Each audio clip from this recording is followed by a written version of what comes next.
Salut l'équipe asymétrique et bienvenue sur le macro crypto du 16 juillet 2024. Aujourd'hui on va commencer par une news, c'est que les ETF spot sur l'Ether devraient commencer à trader le 23 juillet. C'est pas encore une date qui est arrêtée, mais ça veut dire que normalement d'ici la fin du mois, on devrait commencer à avoir ces ETF qui vont trader sur le marché. Et ça peut faire un afflux de liquidité vers l'Ethereum. Donc c'est intéressant de savoir que cette date elle est proche d'arriver. Ensuite, pour l'analyse des indicateurs fondamentaux du BTC, on peut voir que le NVRV ratio, il est toujours dans une tendance plutôt baissière et le fait que cet indicateur ait eu un ralentissement, c'est plutôt intéressant parce que ça veut dire que ça nous laisse de la marge pour pouvoir aller rechercher à la hausse, sachant que quand cet indicateur arrive au-dessus des 3,5, généralement, ça indique un top de marché sur le macro, donc vraiment sur une tendance de très long terme, de plusieurs années. Normalement, ça indique une surchauffe du marché. Le NUPL, lui, a relativement bien dégonflé, mais est déjà revenu au-dessus de la zone jaune. Donc là, ça veut dire qu'on est déjà reparti sur une petite surchauffe sur cet indicateur, ce qui veut tout simplement dire que pour l'instant, il n'y a pas eu de prise de profit massive sur cette tendance haussière. Au niveau du SOPR, on peut voir qu'on est allé chercher plusieurs fois en dessous des 1, ce qui veut dire qu'il y a eu pas mal de bitcoins qui ont été vendus à perte, ici au mois d'avril, et ici encore une fois au mois de juin, et ici encore une fois au mois de juillet. Donc là, ça veut dire qu'il y a eu pas mal de personnes qui ont tradé sur le court terme, qui ont paniqué, qui ont revendu leur bitcoin à perte, et là on est en train de recommencer à repartir sur une petite tendance haussière sur cet indicateur, ce qui veut dire que là, les personnes qui ont acheté dernièrement commence à rentrer en profit. Pour ce qui est de l'intérêt sur les réseaux sociaux, on peut voir que malgré la remontée de la journée, il n'y a vraiment pas beaucoup d'intérêt sur Twitter. Il n'y a pas beaucoup de tweets en fait qui sont arrivés qui parlent du BTC ou de l'Ether. Donc ça veut dire qu'il y a quand même un certain désintérêt au niveau de ce qui est en train de se passer sur ce petit rebond du BTC. Au niveau du trafic web, on peut voir que le volume de recherche a largement baissé, que ce soit sur Bitcoin, sur Ether, sur à peu près tout. Uniswap est relativement stable et revient un petit peu à la hausse, donc il y a peut-être quelque chose à regarder par ici. Et le Web3, Solana et Onchain, ça reste des termes de recherche qui sont plutôt recherchés depuis le début de cette tendance haussière. Ensuite, le Fear and Greed, on peut voir que la semaine dernière, on est vraiment allé chercher des niveaux de peur sur le marché qui étaient très très intéressants pour se repositionner. Et là, on est déjà remonté en grid. Donc, on peut voir que le sentiment des acteurs du marché est très volatile, ce qui veut dire qu'il y a beaucoup d'excitation et de peur qui sont en train d'arriver à cause de la volatilité que l'on peut voir sur le marché. Donc, on est toujours dans ce range qui est assez ample. On est allé chercher en dessous du range ce qui a créé de la peur à la baisse. Et au moment où on a eu le pic de peur, on a commencé à remonter sur le BTC. Ici sur les ETF, on peut voir que sur la semaine, il y a eu une très très grosse accumulation de BTC sur les ETF américains. Donc ça, c'est quand même assez notable. Ça veut dire que les personnes qui investissent via des ETF sont plutôt sur une phase d'accumulation. Pour ce qui est des Chinois, on peut voir que eux aussi ils sont plutôt en train d'accumuler sur les ETF. Donc ça, c'est aussi un bon indicateur. Ça veut dire que ce n'est pas isolé sur le marché américain. Au niveau des liquidations, ce qu'on peut voir, c'est que sur les 3 derniers mois, en fait, on a vraiment accumulé beaucoup de liquidations au nord. En fait, on a toutes ces liquidations qui sont en train d'attendre d'être cherchées. Et on a un énorme pic de liquidation à aller chercher sur les 72 000. Donc ça, c'est quand même une information intéressante. Et on peut voir que sur ce rebond, il y a quelques liquidations qui se sont créées au sud, mais ce n'est pas non plus énorme. Maintenant, si on regarde ça sur la semaine, on peut se rendre compte que là, par contre, le travail sur la semaine, il a relativement été fait et qu'on a accumulé quelques liquidations au sud, mais ça ne fait que 319 millions de dollars de liquidation. Donc, ce n'est pas non plus énorme comme ce qu'on peut voir sur le 3 mois qu'on regardait juste avant, sur lequel, lui, il y a 3,36 milliards de dollars de liquidation. Donc là, c'est vraiment quand même très juteux pour les market makers d'aller chercher ça. Au niveau des Google Trends, on peut voir que sur BTC, ça remonte légèrement sur la journée avec la remontée du cours, mais que ce n'est pas non plus vraiment des niveaux d'intérêt qui nous donnent un top. Pour ce qui est des graphiques, déjà je vais commencer par la Bitcoin dominance. Ce qu'on peut voir, c'est que sur la Bitcoin dominance, on est toujours au-dessus de la zone des 54,34. Donc pour l'instant, le BTC doit rester la crypto-monnaie qui est la plus pondérée dans notre portefeuille.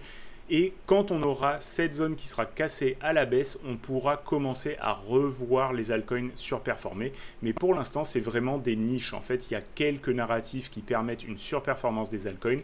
Mais de manière générale, le Bitcoin reste la crypto-monnaie la plus performante. Et donc, il vaut mieux rester surpondéré en BTC. Pour ce qui est de ETH contre BTC, on peut voir qu'on est toujours en train de former cette handle. Je trouve que c'est toujours plutôt joli parce qu'on arrive bien à tenir cette zone. Mais si on va regarder en daily, pour l'instant, il n'y a pas de réel avantage. C'est-à-dire qu'on est un peu dans un no man's land où le cours est en train de contracter. Pour moi, cette contraction, c'est plutôt positif. Ça veut dire qu'il va y avoir une explosion de la volatilité qui sera à venir. Mais pour l'instant, ce n'est pas encore dans le graphique. Donc, on va rester prudent ici et continuer à accumuler tranquillement de l'Ethereum. Personnellement, je surpondère légèrement l'Ethereum par rapport au Bitcoin parce que je pense qu'il va y avoir un avantage, notamment avec les ETF. Donc les ETF, ça pourrait faire un petit sell de news au moment où ça commence à trader. Mais par contre, si on a une accumulation sur les ETF qui est similaire ou un petit peu moindre que celle de Bitcoin, ça devrait quand même favoriser le marché en termes de liquidités qui vont venir prendre des Ethers sur le marché et donc potentiellement impacter le prix à la hausse. Donc pour moi, sur le moyen terme, je reste plutôt haussier sur l'Ether et donc je surpondère. En tous les cas, cette contraction de la volatilité sur Ether BTC, je la considère comme plutôt positive. On a réellement enfin dépassé cette zone. On est en train de consolider donc cette zone. Ce que je voulais dire par là, c'est cette trendline baissière. On est repassé au-dessus, on est en train de consolider sous la zone de résistance qui est délimitée par ce bas de range précédent. Une fois qu'on sera re-rentré dans ce range, à mon avis, il ne va pas falloir grand-chose pour que ça se remette à péter à la hausse et ça jusqu'au minimum 0.062. Maintenant, le graphique du BTC. Donc ce qu'on peut voir, c'est que sur le graphique du BTC, on est allé rechercher la VWAP ancrée et maintenant qu'on est allé rechercher cette VWAP, on est repassé au-dessus et on est revenu taper sur le milieu de range. Aujourd'hui, j'ai pu me réexposer au Bitcoin sur la petite baisse qu'il y a eu ce matin sur le marché, donc au niveau des 63 000 $. J'avais 50% de mon portefeuille qui était en stablecoin et j'ai remis 25% de plus en crypto-monnaie, étant donné que pour moi, ce qui s'est passé, c'est qu'on a vraiment fait un bear trap ici et on est revenu dans le range. Pour moi, tant que ce range y tient, ça veut dire qu'on est plutôt positif sur le BTC et on peut jouer les bornes du range. Donc, je compte alléger tranquillement ma position quand on reviendra sur le haut du range. Pour ce qui est de ETH contre le dollar, eh ben, ce qu'on peut voir, c'est que lui, il a plutôt bien tenu le bas de son range et j'aime beaucoup le fait qu'il ait rebondi de la même façon que le BTC, voire même un petit peu mieux. Donc, je suis plutôt content d'avoir surpondéré contre le BTC. Et pour l'instant, ben, c'est la même chose que sur BTC, c'est-à-dire qu'on est au milieu de range. Pour moi, le haut de range est la target sur laquelle on peut diminuer légèrement la taille de position. Et on va voir si on arrive à dépasser en fait le haut de ce range pour continuer sur une tendance haussière. Pour les alts que je voulais présenter aujourd'hui, eh ben, il y en a quelques-unes qui étaient déjà là la semaine dernière, donc AAV contre BTC. Pour moi, il a vraiment confirmé son W ici, et donc là, on est en train de retester en fait ce W. Donc c'est plutôt une bonne zone pour acheter du AAV à mon avis. Et ça pour le ramener au minima jusqu'à cette zone de résistance ici. Solana contre le BTC, eh ben, j'en parlais la semaine dernière aussi, et ce qu'on peut voir c'est qu'il a bien tenu son range, donc lui aussi c'est un petit peu le même combat que Ether, que BTC, sauf qu'il est plus volatile, donc si on veut avoir un high beta, ça peut être le coin intéressant à s'exposer. XRP contre le BTC, j'en avais parlé aussi la semaine dernière, il est vraiment sur un point bas ultime contre BTC qui a fait rebondir le cours à de nombreuses reprises et là il est en train de nous former un petit W bottom contre le BTC, donc personnellement je trouve ça très intéressant et je vais prendre une petite position sur XRP. Ensuite, on a Rose contre le BTC. Celui-là, je l'avais déjà tradé en début d'année, quand on avait eu cette structure ici, et je l'avais acheté en fait environ sur ces niveaux-là. Et j'étais sorti un petit peu tard de ce trade, donc quand on était repassé en dessous de la mèche de cette bougie, que je vais montrer ici, donc à peu près à ce niveau-là. Mais ça m'avait quand même fait des belles plus-values. Moi, je pensais qu'on pouvait le ramener en fait jusqu'à cette VWAP ancrée et cette zone de résistance. Mais quand j'ai vu que le cours n'y allait pas, je suis ressorti tout simplement du marché. Et là, il est en train de nous refaire une configuration similaire, donc je trouve que c'est plutôt intéressant de s'y exposer. On va mettre d'ailleurs une VWAP ancrée depuis le dernier top. On peut voir qu'elle est à peu près au même endroit, donc ça, il faudra considérer que ces deux VWAP ancrées ici, ce sera quand même une zone de résistance majeure quand on va y arriver, donc il faudra faire attention à la réaction du cours sur cette zone. STX contre BTC, STX c'est quand même un coin qui a été très intéressant depuis le début de l'année. Contre BTC, il a vraiment une cyclicité qui est parfaite, donc on peut voir qu'à chaque fois qu'il va retaper sur cette zone, il nous fait des jolis rebonds, et quand il passe ensuite sur cette zone, c'est vraiment une zone ultime d'achat, que je vais encadrer ici dans ce rectangle. Donc pour l'instant, on est plutôt sur la zone du milieu, mais si le BTC repart en tendance haussière, ça pourrait être une très très bonne zone pour prendre un trade et le ramener sur justement cette zone de distribution.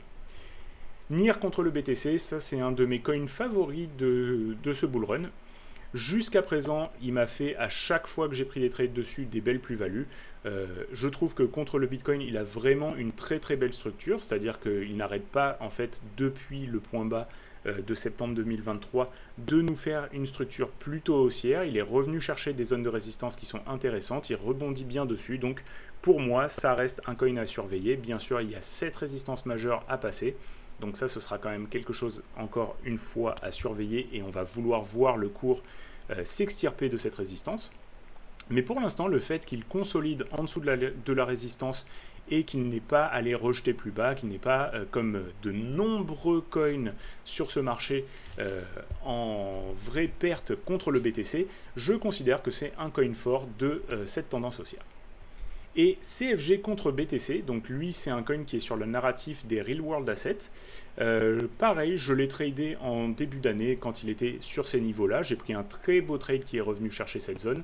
Là, je pense qu'en ce moment, il est en train de nous refaire le même genre de structure sur la même zone. Donc j'ai repris ce trade, c'était hier il me semble, que j'ai pris une belle position sur CFG.